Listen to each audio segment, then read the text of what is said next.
Campus টিভির নিয়মিত আয়োজন বিজনেস বুলেটিনে সবাইকে স্বাগতম। সাথে আছে আমি সালমান ফার্সি। শুনছেন শিরোনাম। একটা সময় ছিল প্যাডেল চালিত রিক্সাই ছিল শহরের প্রাণ। এই রিক্সাগুলোই বইতো আমাদের স্কুল, অফিস ও বাজারের ভরসা। কিন্তু সময় বদলে যাচ্ছে তাদের জীবন। শিক্ষার্থীরা বদলে দিচ্ছে ভবিষ্যৎ। তরুণ উদ্যোক্তাদের হাত ধরে এগিয়ে যাচ্ছে বাংলাদেশ। সফল উদ্যোক্তা আনিকার হাত ধরেই নারী উদ্যোক্তা আনিকার সফলতার গল্প। শুনছিলেন শিরোনাম, এবার বিস্তারিত। ঢাকার ব্যস্ত রাস্তায় যেন এখন আগের মতো দেখা মেলে না পায়ে চালিত রিকশার। একদিন যে রিকশা ছিল নগরীর অন্যতম ভরসা, আজ তা যেন হারিয়ে যাচ্ছে আধুনিকতার ঢেউয়ে। আমাদের রিক্সা ভাড়া বেশি চাইলে চলে জায়গা, এখন আমার পরিবার চলে না, পরিবার চালামো কেমনে।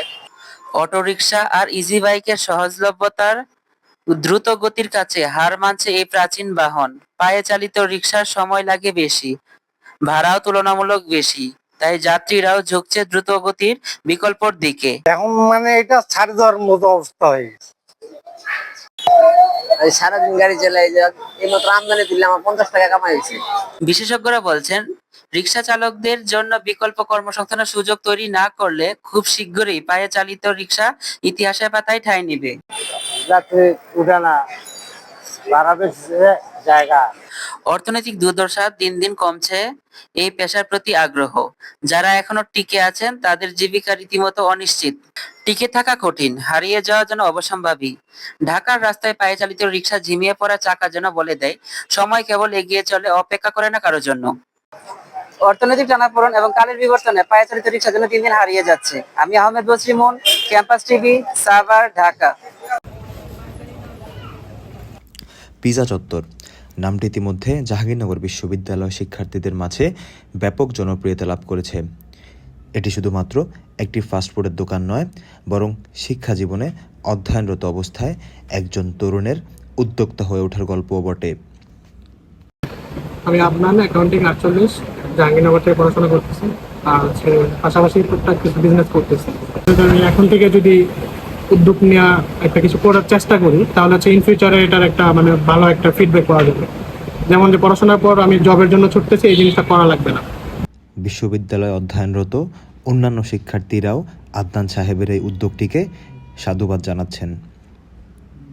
উনি তরুণরা যেন বেকার অলস যাতে সময় না কাটায়, এখানে যেন এসে কিছু টাইম স্পেন্ড করতে পারে, কিছু শিখতে পারে।